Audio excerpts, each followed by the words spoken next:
because there was a lot of hunger. And because of that lack of food,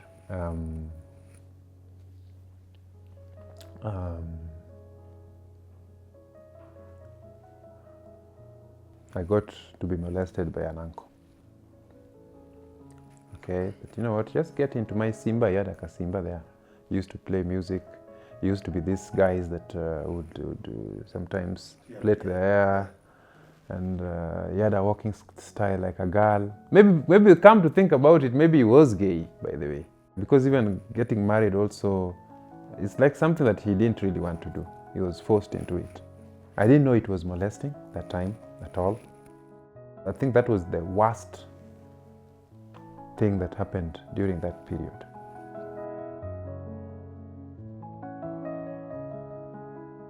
My name is Jeff Ochieng Dindi. Yes, so Chieng is a Luo name, or rather Ochieng is a Luo name, and Dindi is a Luo name. So depending on who is asking, I am either Ochieng or Dindi. I grew up in many places. For some reason, my mind does not remember a lot of my below 12 years. For some reason, I don't know. I remember very, very tiny pieces here and there.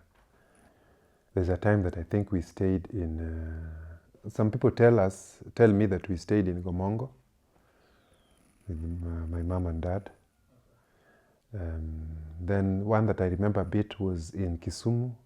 It must have been Nyalenda or something, vaguely. One thing that strikes me, and I remember very well, is the sanitation. The sanitation in that Nyalenda was horrible. Horrible. Like it was just, you go to the toilet and it is the pit latrine and people have done their business all over the place. So that is the picture that I know. Then quickly, fast forward, I now find myself at our home in Ushago, which is somewhere called Urumbi village. We are right at the border between Siaya and Kakamega. So we speak both languages, Luo and Luya. My mother was half Kikuyu, half Luo. So my grandmother from my mother's side is Kikuyu, 100%. And my grandfather is Luo. So my mother was raised mostly in town, right? So actually there is where they met with my dad. And so technically my mom was what you would call a slay queen. And here she meets a guy who, you know, is from the village. And when now they transferred home, right? That became an issue. She was light-skinned. My mother was very light. So you are from town, and then you are light. Your CV is not already very well with people who are in shags. So I remember my grandfather. My grandfather is already late. So my grandmother was the one who was at home. I don't know. She didn't like her from the beginning. And so that relationship transferred even to us as the grandchildren. We are informed how our life transpired thereafter. One of the things is that there was constant wrangles.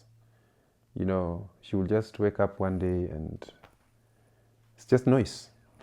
You know, noise could come from, you know, you've slept too much, you know, to how come you've not washed your clothes, or at this time is when you're washing utensils, or how come you've not brought me water? You know, her expectation is that she expected a daughter-in-law who can wake up early than everybody else, go to the farm, till the farm like a donkey, come back home, cook for people, fetch water, like something short of just a beast of burden. And my mother was not that type of lady. My mother was a different breed. She was the type of lady that was more inclined towards being an entrepreneurial person. So one of the things that she engaged in was start a business. She would bring Kisumu boys, which we call omena, from Sakwa. She's near Sakwa. And sell them in this village. But that did not go well with my grandmother. So it was constant wrangles, constant quarrels, with the aim of, you know what, you can get tired with these quarrels and leave, so that somebody else who I prefer can come. And that went on. And in between, our last born was born, and she passed on. My dad, on the other hand, was a pastor. Okay, my dad used to preach. I'm a son of a pastor. So he was heading a church. It's called Power Ministries, which they started with a cousin of his here in Nairobi, I think in Gomongo area. Yeah, which again was a bone of contention between my grandmother and that uncle of mine, because my grandmother wanted him to work, but here there's a cousin inviting him to come, let's start preaching. And he took it up, and so they would go for many crusades and tour all over the place. So it was, most of the time it was myself, my sister, and my mother at home. So my grandmother would quarrel, my dad comes back, my mom gives the report that this and this happened. You know, as a man, you don't want to find yourself in such a difficult situation where you have to choose your mom and your wife. What do you do? So, as any wise man, he would first listen, then take some time to evaluate how he will deal with the situation. At some point, my mother started becoming sick. And she was ailing from a disease that I didn't know. I later found out, which I will share, I think, in this as we progress. Me, I didn't know, but she was constantly sick, always admitted. She would be getting out, going to Kisumu. Either she's admitted at Russia, or she comes all the way to Nairobi to be admitted in Kenyatta. As we didn't know what was going on. So most of the time, during those times, we had to now remain with my grandmother. And the living condition wasn't the best with my grandmother. Just as the same way the relationship between my mother and her wasn't good, now you can imagine now the grandkids. So one of the things was that we used to sleep in a house that we would share with goats. Okay? Go there without any lighting source, because those days they were using this tire karoboi.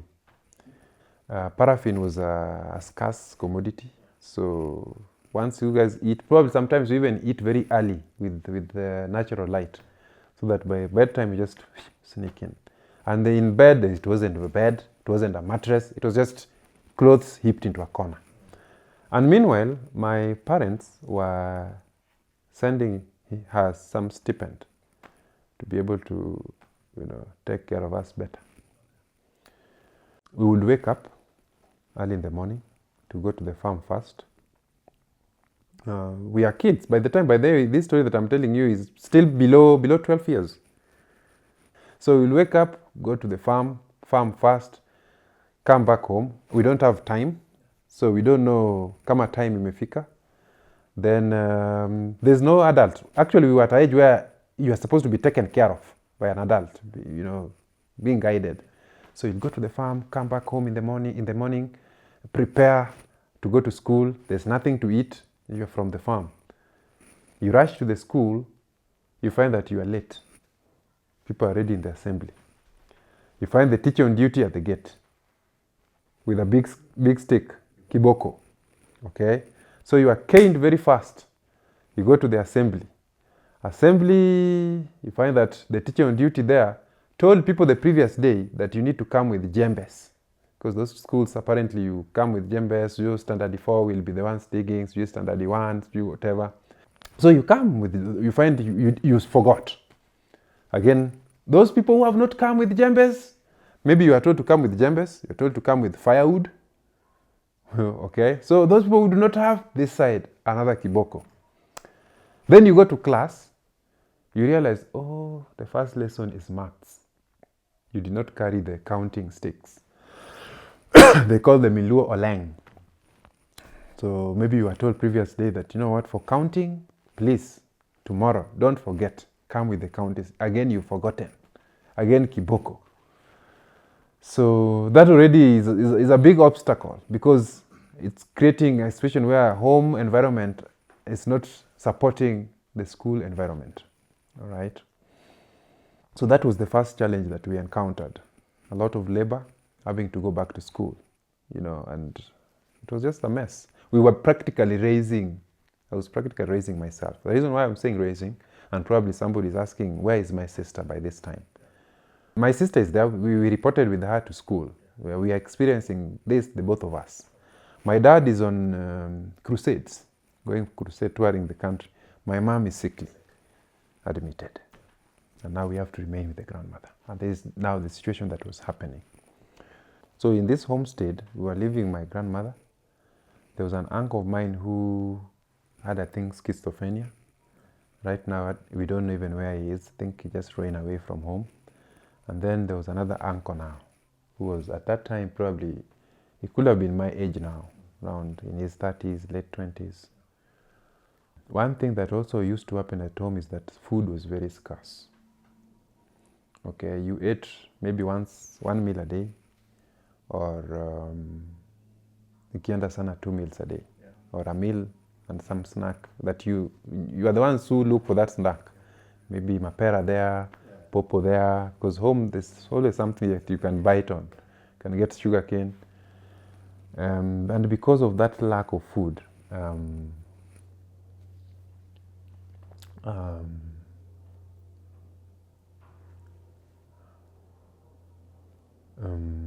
my uncle, I got to be molested by an uncle,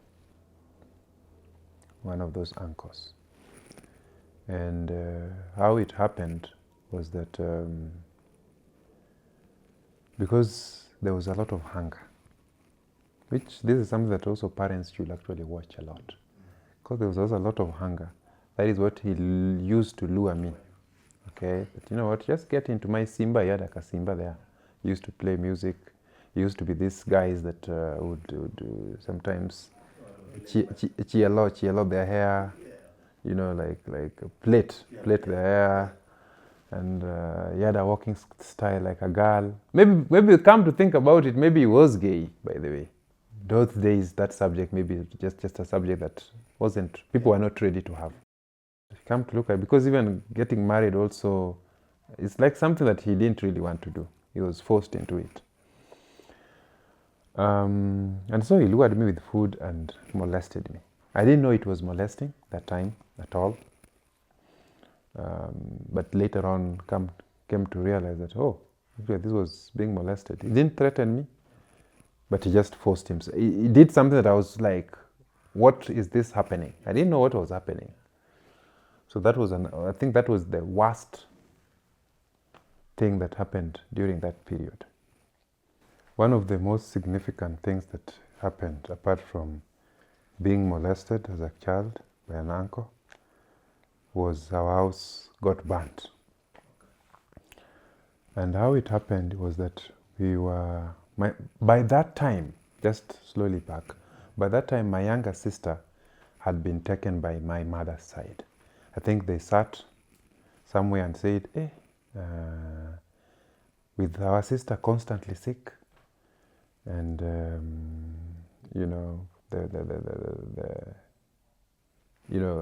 these kids must be going through a lot, especially the youngest. So they made a choice that which one should be taken, because again, we can't leave her by herself. She needs somebody to do things for her, like get water, blah blah blah.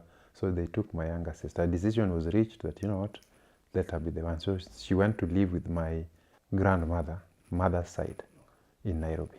And so I was alone. So they brought this young girl to now stay with me. So how this happened is that one day after school, we came home. Our house was a grass thatched. It was a big one. So they were being repaired. And if you see now, when they repair, there's grass that falls around the house. So that grass was still there. And we had to come back, cook lunch for ourselves, then eat and go back. So we came, and during the time that we wanted to light up the fire, okay, we realized that we didn't have anything to light up the fire with. So it forced us to go to my grandmother's house to get flicks of fire, okay, called makamoto, to come and use them to light the fire. So we went there, and our grandmother refused to give us a spade to carry, to scoop the hot coal. So we looked, what can we use? And we ended up using a plastic tin. So we picked the coal, came with them. As you're coming, it melts. It melts. So we reached, poured the coal, and quickly threw out the plastic outside the window. So our house was divided into 4. There was a bedroom, kitchen, then there was a window that opened into the back of the house. Okay, you walk into the sitting room, go into now the kitchen, then the bedroom is this side. The side of the bedroom is divided into 2. So we put up the coal, threw out the thing outside. Kumbe, because it was melting, it had cold that was stuck on the plastic. So it went and fell on the grass. Upepo fanned the thing. Kumbe, as we are putting the ugali water to boil, something was also boiling out.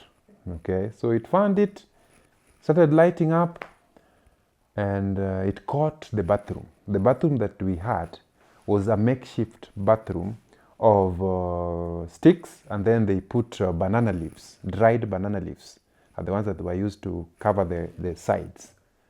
So it caught fire, then the bathroom caught the fire, and now the bathroom took it to the roof. Meanwhile, this is happening and we don't know. Then funny thing in between, my grandmother that time was coming from the river, and she saw this fire before it could actually catch the roof. But she just walked majestically to our house. Our house is a distance away from ours in this homestead. Our homestead is big. Then she came back. Instead of coming back to help, she came back akipiga nduru with wails and shouts all over the place. The house was burning. Me, I'm still inside. Everybody has run out. Me, I'm still there. Don't know what is going on. By the time I was coming out, there were iron sheets that my father had kept in the house to build another house now. They all had caught fire. I passed out. They just dropped down. So they could have actually a second late, and they would have just blocked me inside. So I came out, ran out. It was so traumatic. It was one of my traumatic experiences. I ran out. I couldn't believe. I see it in movie. I had seen some in movies, blah blah blah. But this now seeing a house that is your house burning out. Actually, I think in our culture, a house burning up is taboo. Is not something that is very normal. So I ran out, and I remember just running as far as I could get, like 200 meters. Slept on the ground and covered my head, buried my head between my hands. Like I didn't want to see the inferno.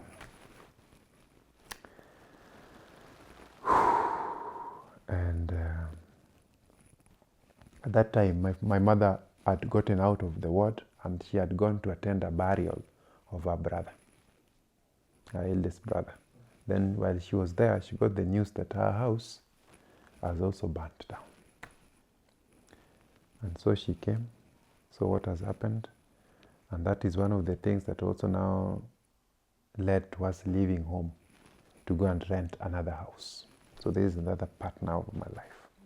So we moved from homestead, to a center called Muhanda.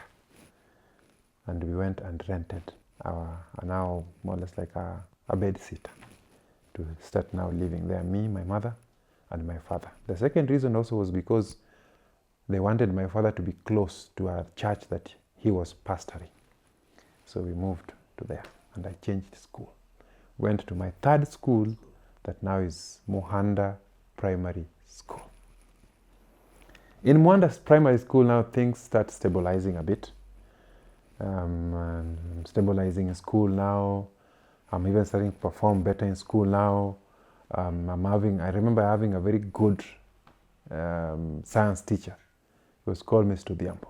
That teacher was brilliant in science, and we could cram all the concepts, and I think we were leading even in the whole district. But even here, my parents, again, were always away. My mother sick, my father pastoral duties. And that is the time that I also now was I would live alone, literally. Cook for myself, go to school, and again, this thing, I'm still below 12, okay? I'll go to school, come back home, go to the shamba, pick up kales, cut, cook ugali, eat, go back to school. And I think I even remembered, I knew the sounds that were being played on the radio. That if this sound is played, I know it is 1:15. If this sound plays, it is 1:20. Now I need to leave to start going back. So I was literally alone. What that meant is that I had a lot of freedom. I could explore. I remember that is the time that I interacted with weed the first time. Okay, bang, the first time. There was a lady who used to live opposite us, used to sell bang. And there's a sister that she used to stay with. She would get bang from Uganda and transport it in this, camouflage them in. She was also doing maize farming. Not maize farming, maize selling. So she would bring them in maize sacks, in brown covered rolls. And it started as knowing the bang, we graduated to now rolling the bang. I knew how to roll it. You make a flag. There's a flag you make, and then you put a Rizla and you roll it. So I knew how to roll. We'll go into the maize farm and do the sorting and roll. And we graduated. We even graduated to selling. I would go for disco matanga. Actually, my disco matanga experiences began even in the village. Because we were sleeping in the kitchen with some uncle of mine who was also my age mate. We will sneak out, go to disco matangas, dance, come back in the morning. One time actually in the village, we went to one. We didn't have sweaters. We were still little boys. It got so cold that we were almost freezing to death. There are some guys, a guy who had two ladies. They made a circle and brought us in the middle and just helped us. This little kid, how did you find yourself here? So that was the first incident. Then when I moved to Muhanda, again, now I was alone. I would go and to disco matangas as far as, I don't know, from Utawala to town probably. You'll meet gangs, fight with other gangs, fight for ladies. And it made a time. And then while there is when I met my third tragedy now. So remember being molested, house burning down, now the third tragedy. I lost my mom. That was now in 2002. Okay, 2002, I lost my mother. I remember that day my father had gone to see her in Russia on Friday. Then he came back. Think how he had seen her. He was just heartbroken. So my mother told him that, you know what, go, come back with my son tomorrow to see me. So he came back that Friday, and I think it was just still morning, and he couldn't believe what he had seen. So the next day that he was supposed to go with me, he didn't. So it was like he was still processing the information. So he decided to go with me the next day, which was on a Sunday. So we went, reported to my aunt. There was an aunt of mine who is the last born in my mother's house. And the mood was different. From the moment I got there, or we got there, we just knew, something is not up. And because now people are acting, Mara, my aunt is not there, the person who is hosting us, you're being asked, do you want soda? And all of a sudden, people are just nice, overly nice, and overly caring. And it dawned on us that something worse has happened. And true, my aunt came back from the hospital, Russia, and confirmed the fears that she was gone. Yeah, so Everything happened. I didn't cry. I was told, oh, he had gone to the Lord, but by being explained those things, I didn't cry. They brought we went to the mortuary, brought the body home, and still didn't cry. The night vigil happened. I remember that night vigil. That was the first time that now the real fight that was used to happen between my grandmother and my mother now extended beyond just the two of them, and it was a very hostile burial. The vigil was tensed. You know, my father's side, people wanted to burn all the cars that my mother's side had come with. It was terrible. It was tensed. In fact, they almost packed that same night to leave. But it is my dad who quelled things. And the reason being is that, you know, in that area, like I said, we are in the border. People can speak Luo and Luya. So they started planning everything in Luya. And it was led by my uncle. That uncle that molested me. So he's the one who was leading this thing. So my dad happened to be somewhere just seated and heard as everything was being planned. He went alerted my mother's side and went and cooled off his brothers. And nothing happened. The following day, actually, people were cooking differently. My mother's side came with everything. You know, they're a bit, they have something, at least, compared to my dad's side, where poverty was the order of the day. So they came with flour. They were out to show. The way they brought my mother, it was a private house, everything big. So they cooked. The next day, cooked, ate. The burial happened. That is the time that I cried the most. Felt like, what? It hit me that it was actually happening. And they buried, and they lived. There were some traditional rites I was supposed to do. I didn't do them. And I remained with my father now. So my mother died, my father remained. Immediately, the first thing that happened, I was taken to boarding. Now I went to my fourth school. It was good. I think boarding school was one of the areas that I felt now my life is beginning now to settle. One day it was beginning to settle, tragedy happened.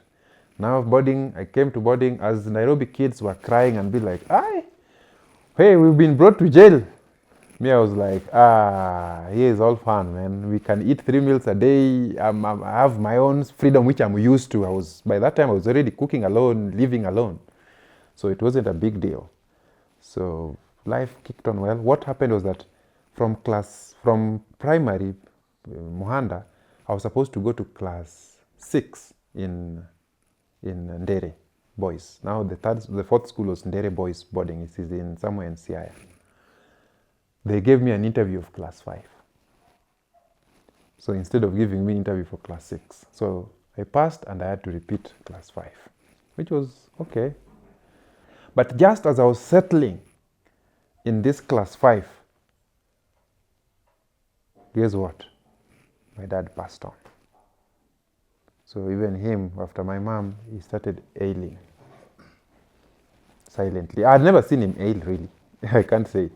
But now, Kumbe apparently started ailing.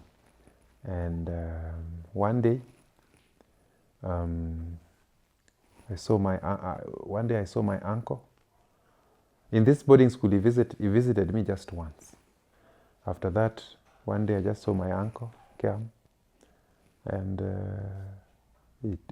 first of all, he called me, and we went home. 1 week before he died, he sent my uncle. My uncle called me. We went to our home, Shago. Now he had now transferred to home. He was staying now with my grandmother in my grandmother's kitchen. That is where he was ailing. I went there. I remember going there, and what I saw was a skeleton of his former self. He had lost weight. He was just scary, and I cried.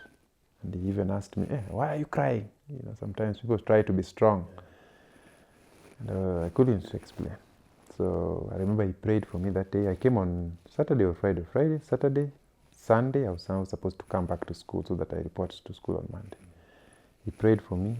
He still remember those words up to date, what he prayed for. Some of the things that have happened, some that are yet to happen.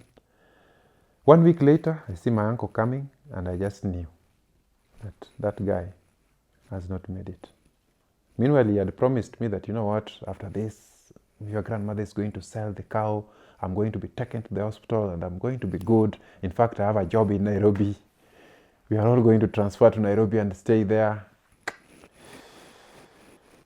Kumbe they were just maneno ya kumpaka mtu mafuta.